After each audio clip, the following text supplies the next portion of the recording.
Good afternoon, everybody. This is Lumi Finistra, and I wanted to take my own video because I wanted to talk to you today. You know, Michelle has been really a pretty good person over the years, and I just wanted to put out a couple points, if I may. First of all, this morning the cat went home. Michelle thought about bringing the cat to the vet to get the cat find out what was wrong. The cat died in the waiting room before she even got to see the doctor. We don't know what caused it, but that's not the point. Even the doctor agreed that it was for the best. But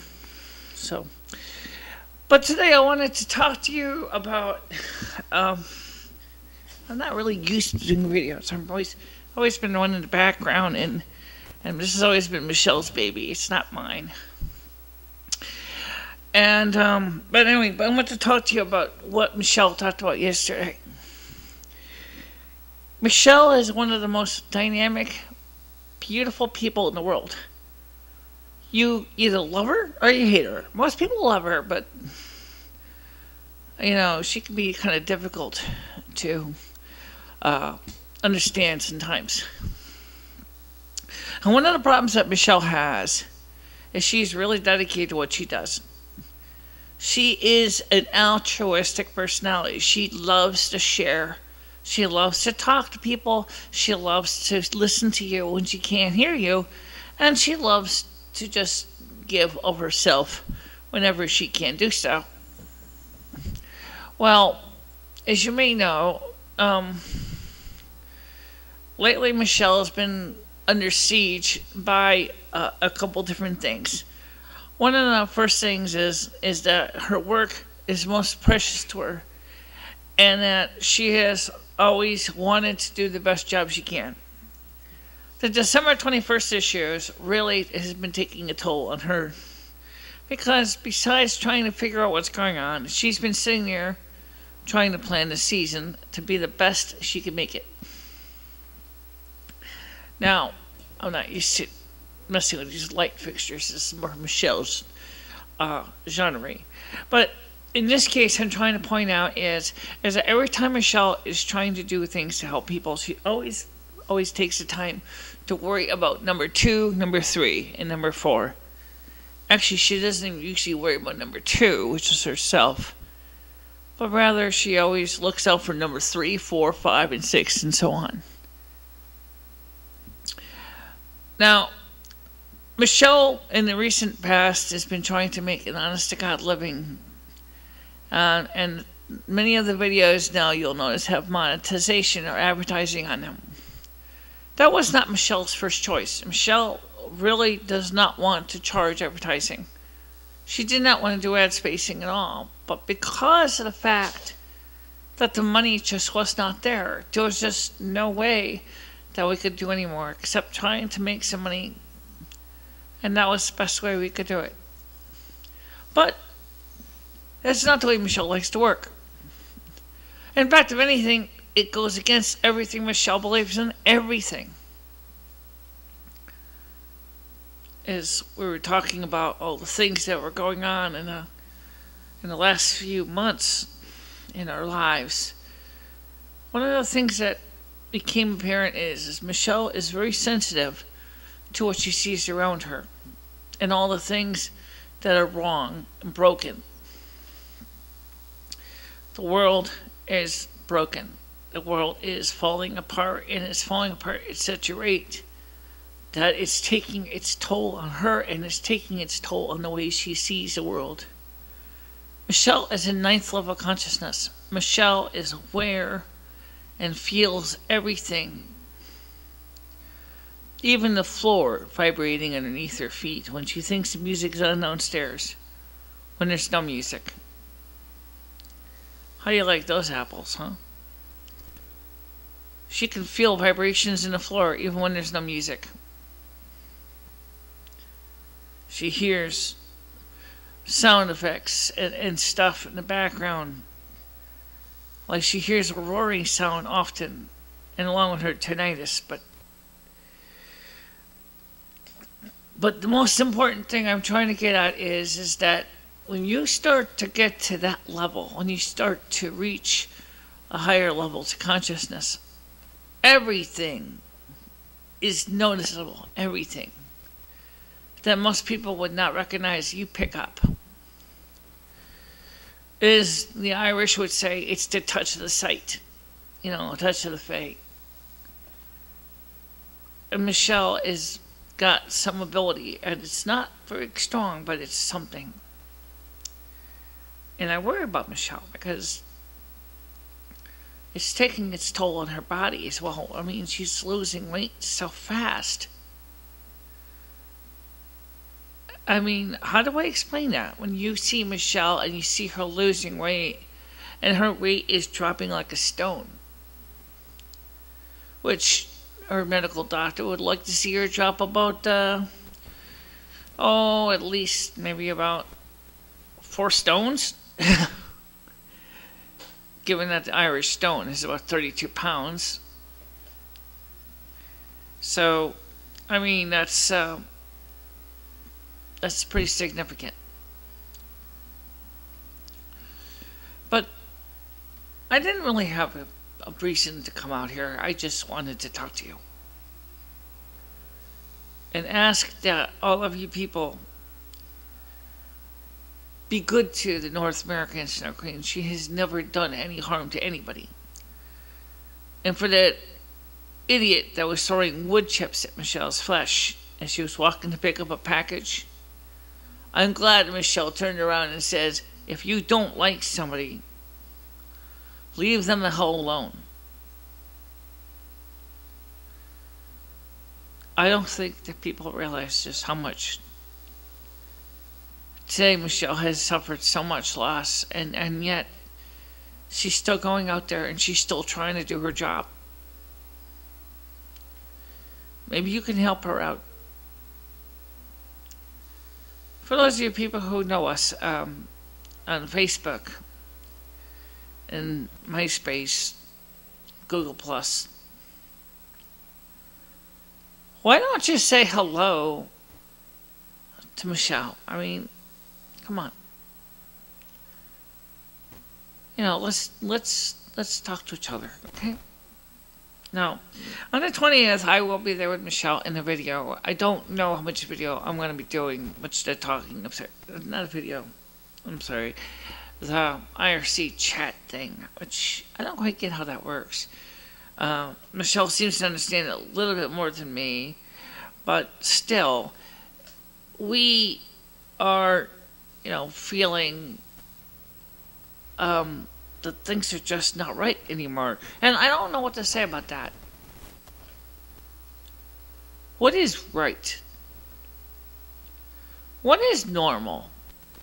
Well, that's relative. Michele could explain normal to you. Michele? Normalcy is often determined but underneath a concept of a bell-shaped asymptotic curve. Say what?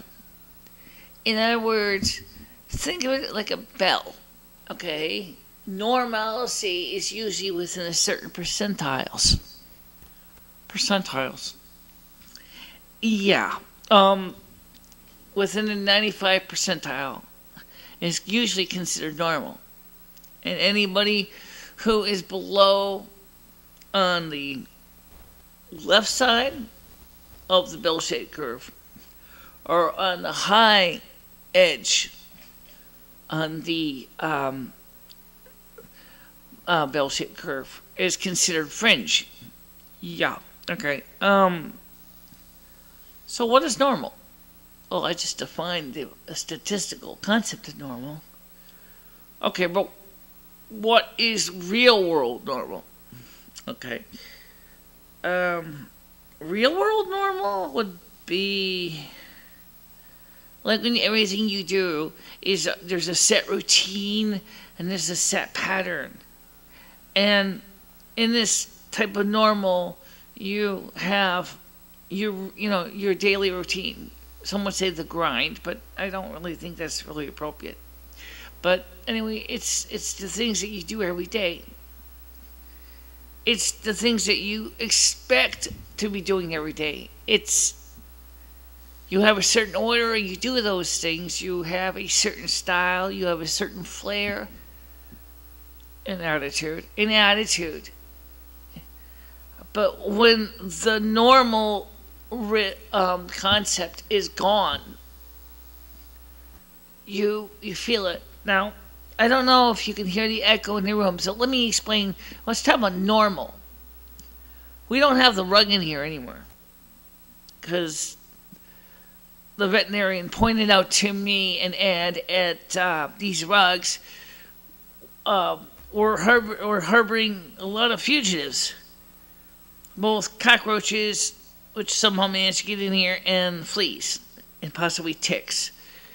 So she suggested that we get the rugs out of here because they were probably more than likely contaminated with vermin that we don't want. So got the rugs out, threw them all out, all the oriental rugs. So now my world is not normal because the parts of my life that I expected to stay the same have changed. Yeah. Okay. But what else has changed in your life? Besides, obviously, the cat's gone. Yeah, that sucks. That really sucks.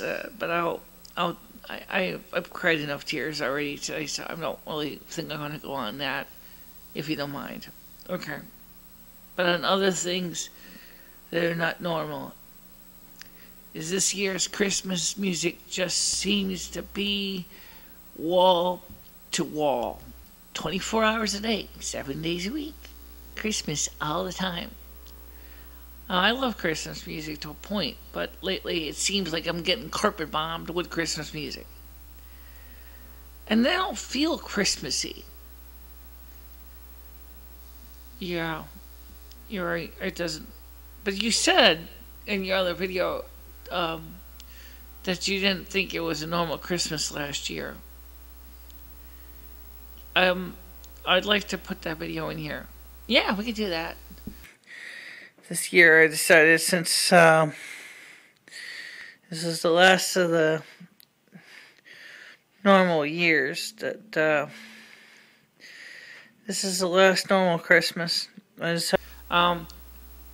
Because what Michelle's talking about is exactly what I'm talking about. Is that normalcy is not here anymore. Yeah, normalcy is gone. It's gone. It's like, what are you doing now? Oh, you do this. You think you're going to stick with the same routine, but it's not going to happen. No, it's not happening. Because, I mean, everything is so different now. I mean, take the current event, what's going on in the shooting in Connecticut, of all places, in a school system down in I think it was Fairfield, Newtown, in a public school. I mean, that 20 students died. It was Columbine all over again, wasn't it? Worse than Columbine. But no, actually it was kind of the same thing, except in this case it wasn't a student that did it. Yeah.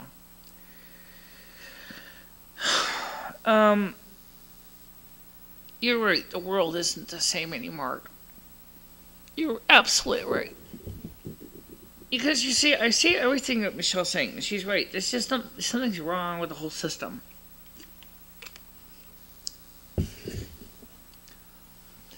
And I can't figure out how we're supposed to get things back to right. Now we got also, of all people, Mr. Alex Jones. Shame on you. I'm trying to say that 2012 was a made-up hoax. You are always making money on disaster preparedness, and then you're saying is, I'm sorry, I lied, it's nothing serious. Really? Excuse me, I do have a problem with that. Yeah, I do too. But I think that there's so many, just something's wrong with the whole, it's wrong with the whole system. I mean, the the whole environment just feels wrong, doesn't it? But I don't really have your sight. You pick it up better than me, which you explain. Well, first of all, I noticed that the world feels like somebody's like on a death watch kind of thing. It's almost like you're feeling that the whole world is dying of a terminal illness, and that nobody wants to talk about it. And a few that do talk about it, and that's another thing. That's a different thing, but I'm going to bring it up right now. We're talking about normalcy. The cats, after Fluffy didn't come home, this other cat is just sitting there depressed. Of course, the difference is he's eating good. I mean, I gave him milk, and he sucked that down, and gave him some food, and he ate that down, and, you know. But other than that, he's like wanting to sway around in Margaritaville if he could, I think. Jeez. Hey, I'm a cat, and I want to get smashed, man. Give me that catnip. I want a lot of it. Actually, it might not be a bad idea. Catnip would be good for him. Yeah, I tend to agree with you. But at the same time, I think just like people, I think he has to work this out himself in his own kitty way. I mean, you can keep a person active, but it doesn't matter if they're not going to sit there and want to do anything. I mean, in fact, some people get really mean and nasty when you try to force them to do something when they don't feel up to the job. I mean, it's just the way it is. Yeah. And so, in my case, I am trying to keep together. I'm trying to keep my life in order.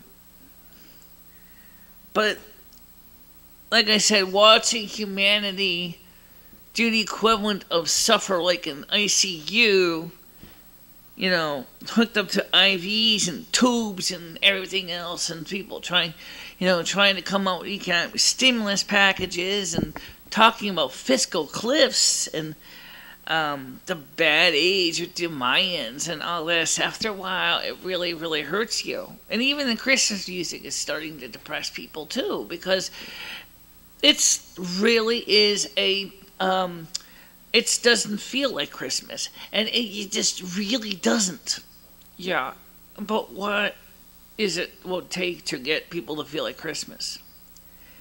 Well, I think Karen Carpenter in her song "Yesterday Once More" kind of explained that. And that is people want, they really deeply do, they want to go back to the good times. They want to remember when Christmas was really special to them, for example. And now there's so many people who are just barely getting out of unemployment. There are so many people who are barely just able to keep their houses.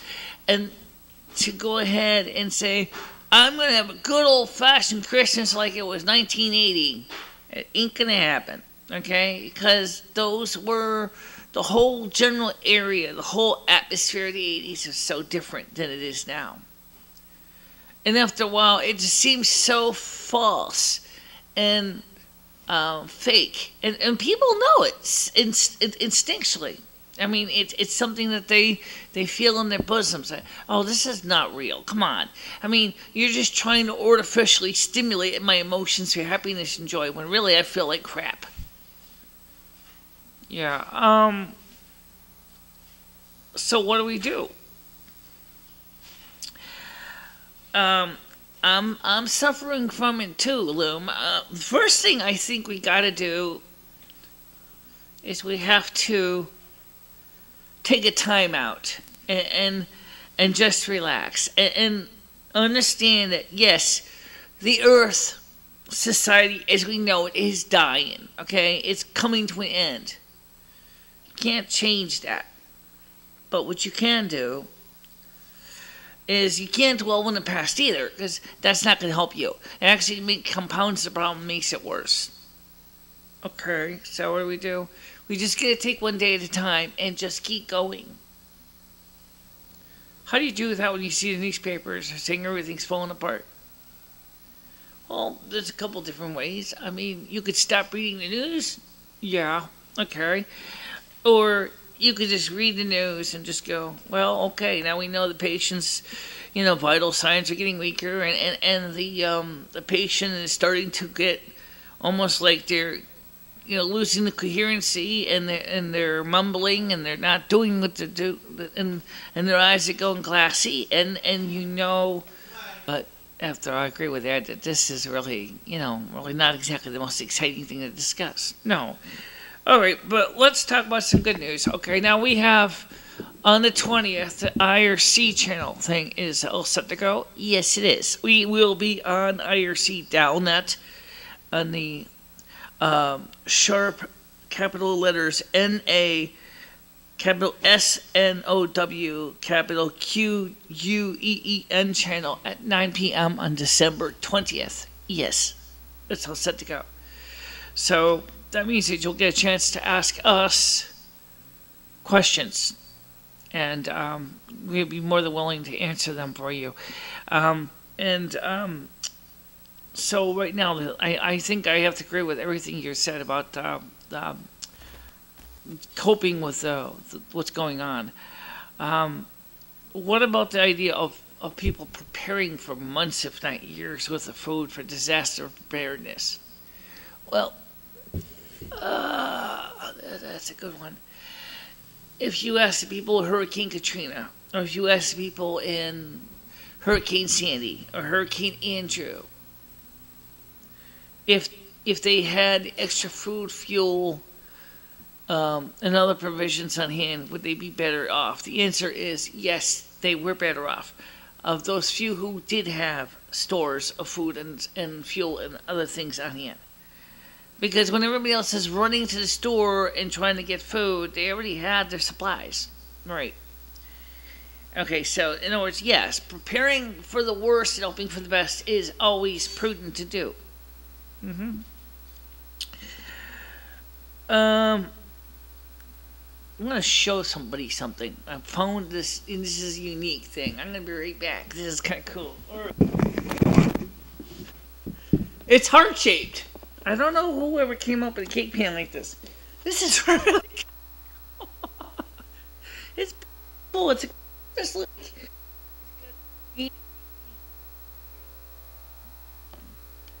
And it's got. I've seen a heart-shaped cake before. Very, very fascinating piece of work to see this, and I think it just. Heart. We'll put a little food in your stomach too. Yeah,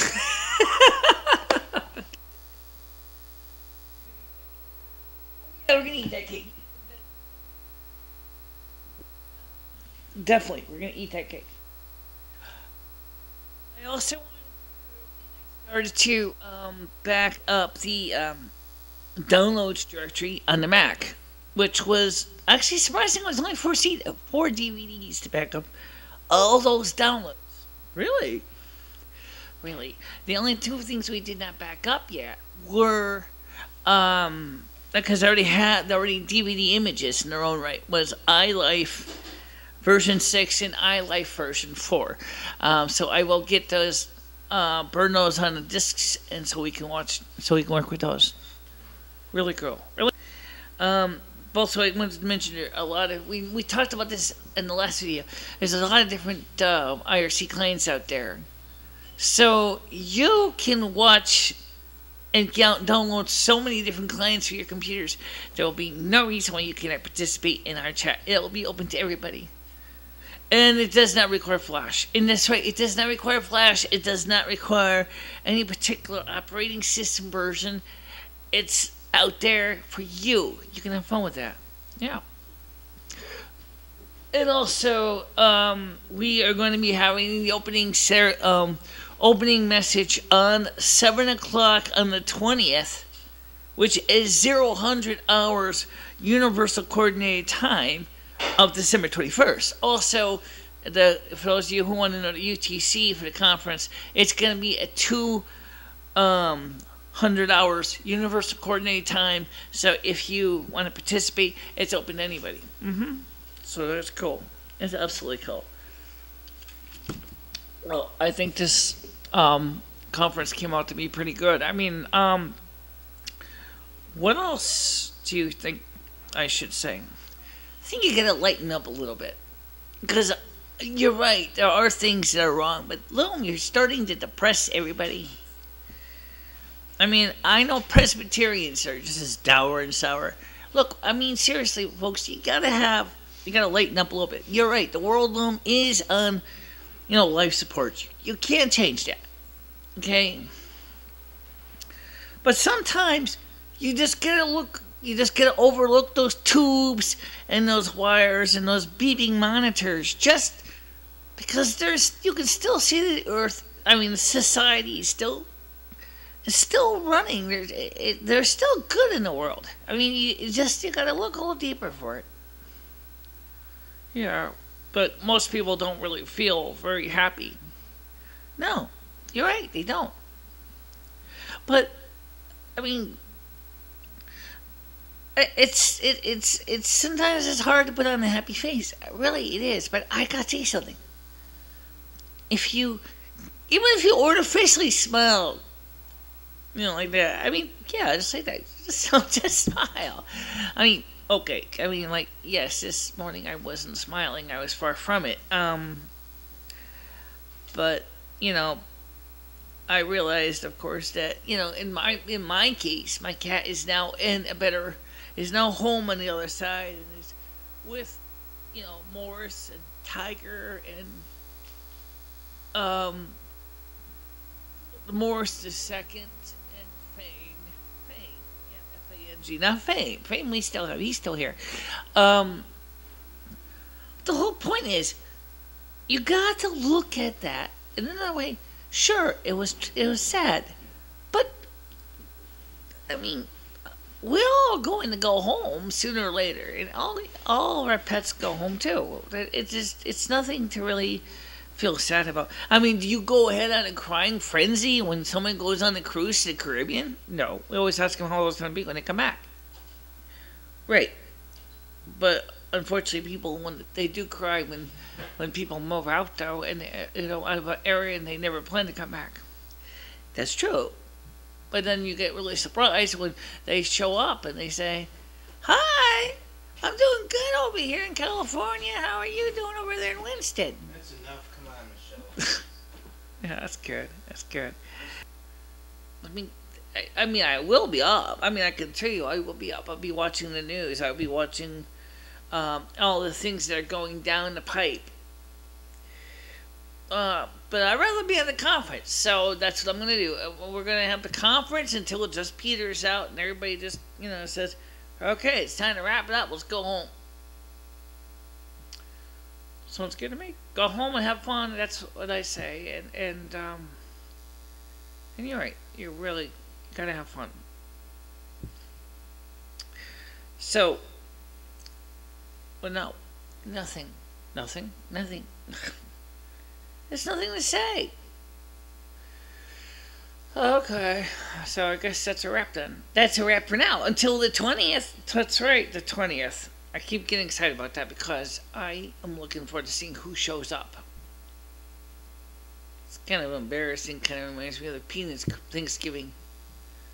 Oh, okay, yeah. Charlie Brown is like getting ready. Everybody makes Thanksgiving dinner as best he can, and Peppermint Patty going is, "Hey Chuck, you call us on Thanksgiving? Where's the turkey? Where's the mashed potatoes? Where's the cranberry sauce?"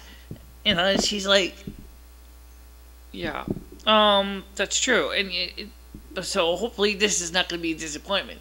Yeah, and I hope all the Peppermint Patties out there with please understand that trying to organize this is a challenge. Yeah. All right. Well, I think that's it for now, folks. So we'll see you on the 20th. Yep. Good night. Good night.